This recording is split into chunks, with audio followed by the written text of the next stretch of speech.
I remember the day that everything I understood about soils began to change. It was the day I met Ray Archuleta. I wanted to talk to him about no-till equipment, but he pointed me in a different direction. It is not about the equipment. It's about the understanding. The most important thing about it is understanding how your soil system functions. That's number one. Now, the soil functions that farmers care about are the supply of water and nutrients to their crop. Soil ecologists tell us that 90% of these functions are dependent on soil biology. There's this movement through the country where people are realizing, you know what? If we farm nature's way, we start saving in inputs. Does nature disrupt itself? It doesn't do that. And if you can learn the principles, I call them the keys to the soil health, is limit disturbance, cover the soil all the time with diversity, diversity, diversity, have a live root growing all the time. That's what nature does. To be honest, the skeptic inside of me did not quite believe Ray. But he began to introduce me to veterans of this movement, real farmers like Ray Steyer, Gabe and Paul Brown, and Dave Brandt, and they all seemed to be singing his song. It seems to be that the more species you have growing together, the diversity of your cover crop, the better it is. We have quite the diversity in our cropland, 25 different species we've grown this year, both in cover crop combinations and for cash crops. Today at this farm we have 20 different covers. We have them in 5-way blends, 7-way blends, 8-way blends, and 10-way blends. It took me a while to realize that these farmers were imitating nature's way by using diverse cover crops. And by doing that, they were meeting 3 of those 4 soil health keys. My aha moment happened in a corn stand in North Dakota. This side did not have compost and it did not have tea. There is no commercial fertilizer on any of it. This side is running purely off the energy of last year's cover crop. These 4 cornfields are probably one of the best examples of the power of diversity that I can show you. The power of diversity is extremely strong. Now, had we come out here last year and planted a monoculture out here and tried to drive this corn off of a monoculture, I suspect this wouldn't look quite like it does. Oh, look at that. Oh, look at that. Now, I could put you to sleep by talking about a recent paradigm shift in soil science that will change the face of agriculture, but I have a better idea. You see, I met 3 farmers who saw what I saw in North Dakota, and they acted on it. And that started a small revolution in their home county. This is the story of their rookie years in diverse cover crops.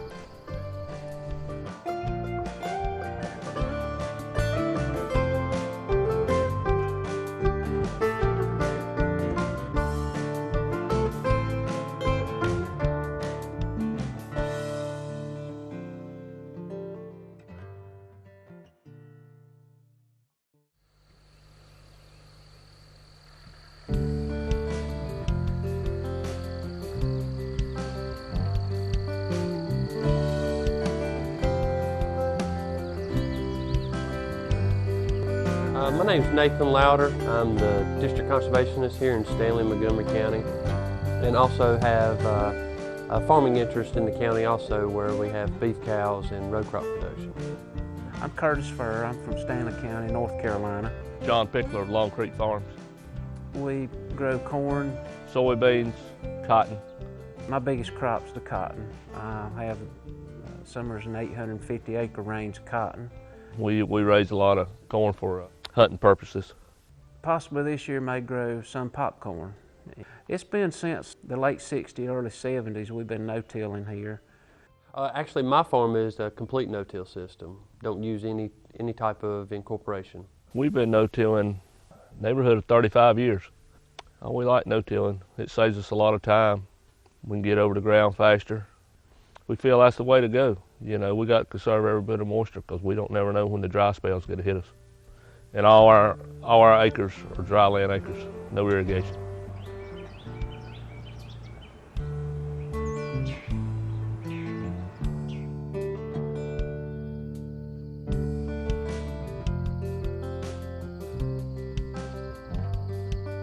My sense is that most farmers viewed cover crops as an erosion control measure. Nice, but expensive and a hassle, and certainly not an asset. We used cover crops behind low residue producing crops. A lot of time wheat was used just because it was so readily available. A little bit of oats, some triticale, some rye. We've been growing cover crops for several years now, off and on, and but we just wasn't quite getting what we felt like we needed as far as the right kind of mix and the right kind of cover. Was either getting it all rye or too much of one thing. We always saw the opportunity that we could include something to these cover crops to help get us some additional nutrients for our next crop. But in years past, inputs were relatively cheap. I ain't gonna say cheap, but you could afford to buy them, so that opportunity was never really sought out. But things began to change, especially around 2008. Well, as a known fact, with fuel going to $4 to $5, we're seeing higher fertilizer cost, and any way that we could shave off some of the expense of the fertilizer, we're going to have to find those ways. This meant that these hard-nosed businessmen became more receptive to the new paradigm that views soils as ecosystems rather than black boxes or chemistry sets. I sat through Ray's meeting at the Ag Civic Center down here in Stanley County. Now we're getting to it. Oh my goodness, it's the soil biology. You mean those little arthropods, the bacteria, the fungus, all these critters make organic matter. Oh, by the way, you can't have the soil biology without the plants. And the plants need the microbes. Isn't the soil look beautiful? Who would have thought the soil looked something like that? Our job, landowners, is to manage that habitat right here, that pore space, and keep it intact. My first impression of Ray, I thought, boy, this man's crazy. But the more I listened to him, I decided that he probably done and forgot more than I'll ever know about cover crops. And then he asked me and John to go with him out to North Dakota. When I went to North Dakota, it was real eye-opening because those guys are working with limited moisture. They're looking at 12 inches of actual rainfall throughout a year, and they were growing some good crops with that kind of moisture. And the only way you got to be able to grow crops is conserve your moisture. Why wouldn't it work when we're in an area that's in a normal year with 40 inches of rain? But my deal is I want to drought-proof the ground as good as I can. With the experience I've already had with cover crops and going out there and seeing what they have done, just, you know, I thought there ain't no excuse that we can't use this in North Carolina. As far as Curtis and John were concerned, there was not a moment to be lost. That was the 1st of September, and actually we needed to be planting 3 weeks from that, so we had to go ahead and get our seeds lined up. Of course, me and Ray and John got separated at the airport because of our flights were different. I sat down and figured out how many acres I was going to have and what I needed, and called home, and I had a seed ordered before I got home from North Dakota that year. We got the seeds lined up, and we had a good stand last year. We had a heck of a cover crop.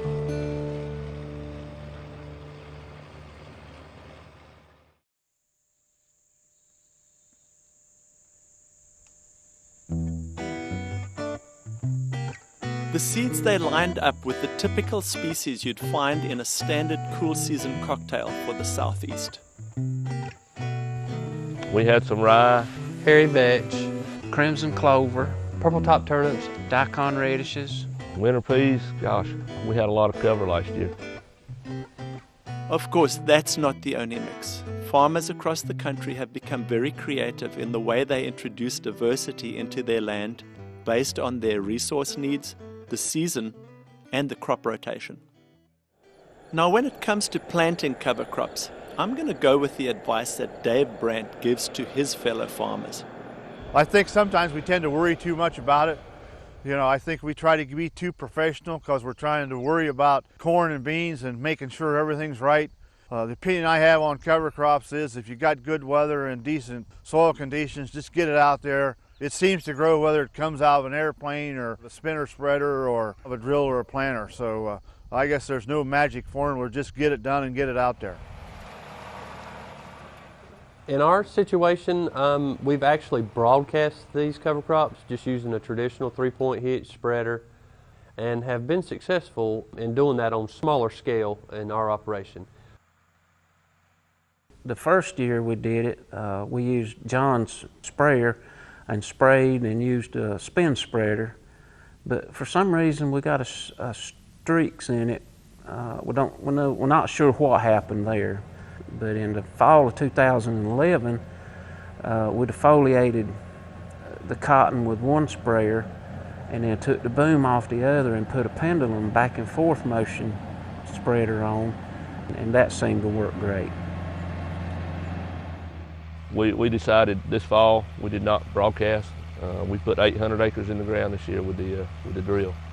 But it's also according to how your seasons run. I mean, the guys that maybe throwed it out, broadcast it this fall, we had plenty of rain in the fall, which that was a big help on the broadcasting side. In fact, there were some days that we couldn't run because it was too wet. So we did hold off a few days of planting because of rain. So, but that's one of those things, you know. That's called farming, you know. There was no additional fertilizer added to those cover crops for establishment. They were just picking up off of residual N and also any nitrogen that they were making while growing through the legumes.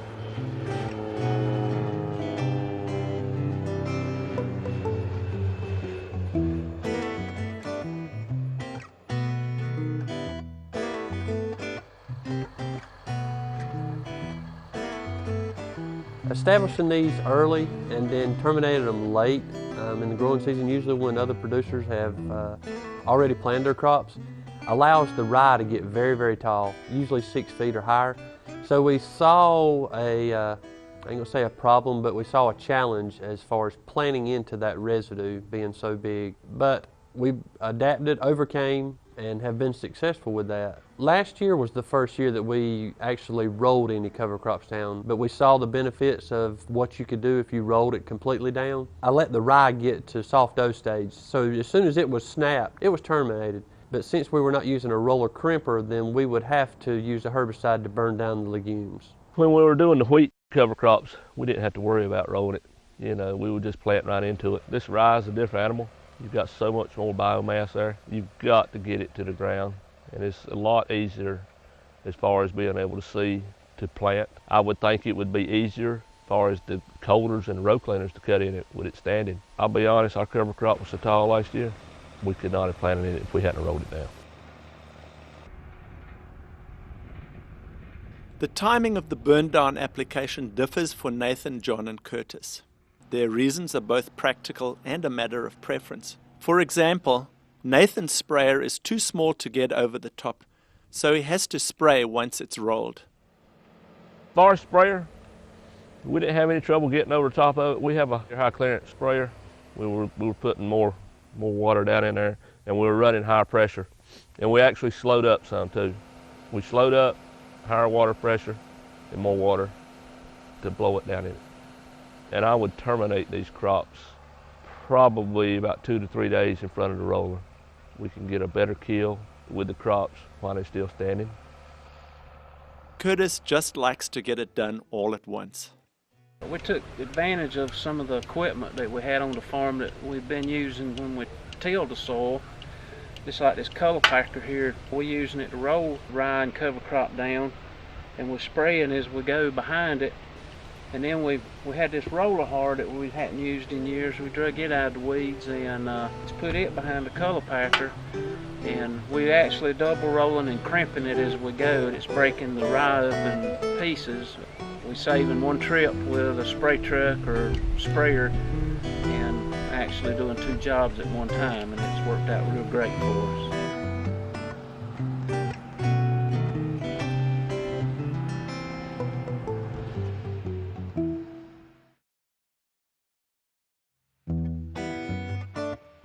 For farmers who have never done this sort of thing before, planting into a rolled high biomass cover crop is just plain scary. Our rookies had their share of problems in this phase and yet seem to have come out on top. Again, after you roll those cover crops down, timing of planting is going to be crucial also. We did have some wrapping issues on our row cleaners, but we had a situation where we did not get it sprayed like we wanted because of windy days. We have found that if you can plant in real green rye or it be real dead, that in between, this rye gets tough when it's trying to dry down. So that was our main deal last year. It was in that tough stage. Late termination often brings with it the worry of low soil moisture at planting. Old hands like Ray Steyer like to terminate as late as possible, but local conditions and sound judgment will always play a role.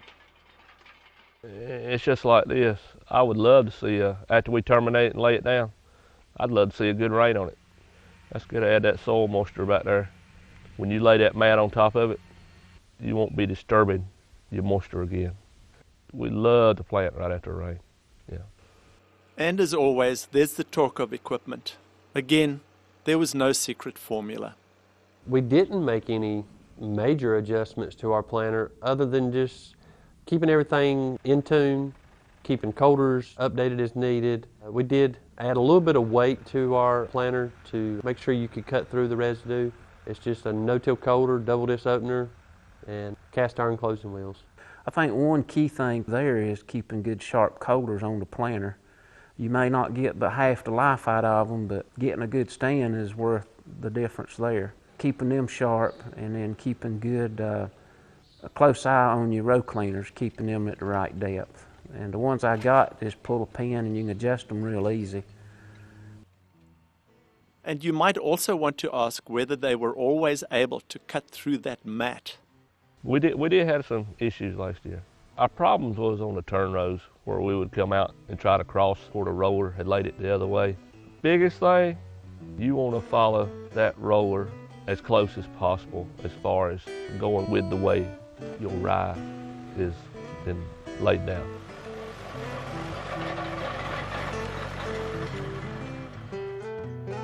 Given that rolled cover crop, I wanted to know whether there was any effect on weed control. The rolling down definitely gives a lot of benefits in weed control. Having that uniform mat of heavy residue down only allowed sun to penetrate where you were planting. The weeds just can't come up through that thick mat. We had a 98% weed control. Good weed control this year. I know what you're thinking. All this talk about cover crops is nice and all, but how did crops respond in the growing season? I visited a bit with Curtis and Nathan in August 2011 to see how things were going. We definitely have seen the moisture retention, and with the soil health improving, we're just seeing a lot healthier crops that we're planting. Got a pretty decent stand, as you can see. It's the spots have filled in great, and then we still have a whole lot of residue left on the ground, and the ground's still real moist. I'm just tickled to death with it. This here corn is a little over 8 inches long, got 16 rows of kernels on it, and I'm looking at probably 200 bushel plus corn here. I've been real pleased with it. When we visited John's fields, his corn stands looked just as impressive. Moisture, you could go out there on a dry day and kick the cover back and you could still see dark dirt. I just love the idea of having that organic base and having the soil temperatures down during these hot June and July months. Roots is more bigger. They seem to be looking for the moisture, and what it is, they finding that moisture underneath that mat. I'm really protecting myself for June and July. That's what I look after when we're thinking about cover crops. You could rake that cover crop back and dig down just a little bit, and earthworms is just crawling and eating them microbes, is the way Ray calls it. But what Nathan showed me in some nearby fields just blew me away. What we're looking at here is two different producers that have two different management types for the cotton rotation that they're currently in. We did take some soil temperature readings back when it was 105 one day, and the field on the left, you can see, was more or less reading 105 at an inch deep. The field on the right was reading 85. So we had right around an approximate 20-degree difference in soil temperature between those two fields. And just looking at, I mean, side-by-side comparison, I mean, it tells the tale.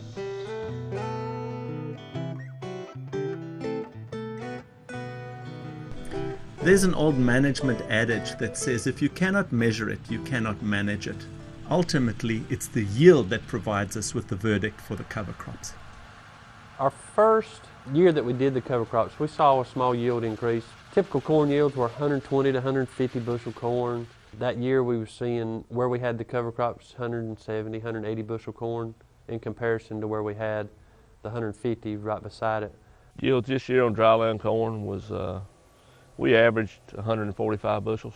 I think the county average is 90. I would be willing to say that we had a 10 bushel yield increase this year on corn just because of the cover crops. Well, we had some good corn, 150, 75 bushel corn. And I'd say where I used cover crops, they were 10% better. We were right in there in the range of 1,200 pounds this year on cotton. Everywhere that it was planted on time and everything was done right, it was 1,200 to 1,500 pound cotton. And where there was no cover crop, it was probably 100 pounds less than that.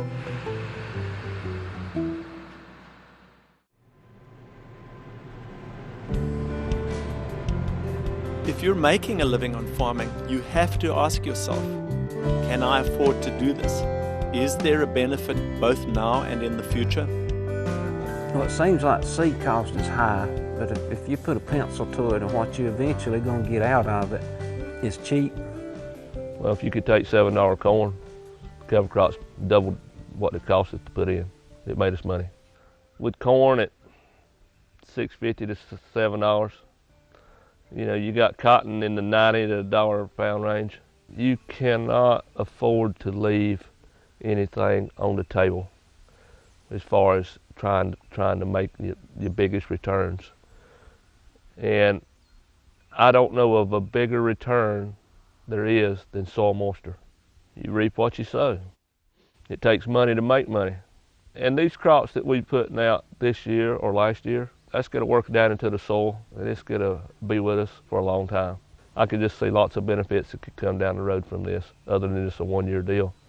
The cover crop mix that we use could provide you anywhere from 50 to 150 units of nitrogen. At current nitrogen cost per unit pound, it's more than paid for itself. As far as the future is concerned, each of our friends has chosen his own path. In the future, I could very well see in certain situations on our farm, just depending on landscape, that we could grow our crops without any synthetic inputs. I'm going to try cutting back, and also I'm going to do my own on-farm test on a few things, like planting with no fertilizer and then putting half of it and then putting a full amount and maybe some extra, but I'm going to play with that some too this year.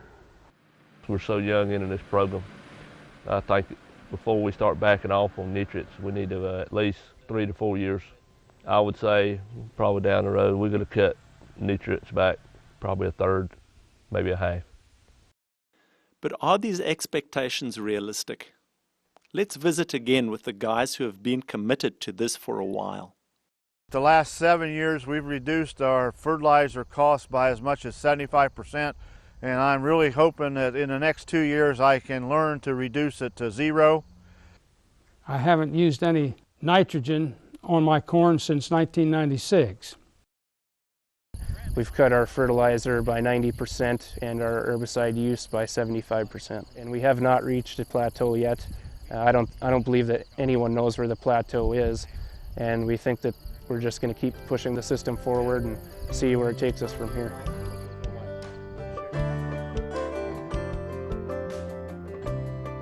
Oh my goodness, the no-till Same soil type.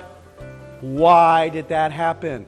Why did the no-till allow the water to go through? Did you hear what Mackey said? About 500 years ago, Niccolo Machiavelli wrote that there is nothing more difficult to carry out than to initiate a new order of things. This is partly due to the incredulity of mankind, who would not believe in anything new until they have actually experienced it. But Stanley County has changed since that North Dakota trip.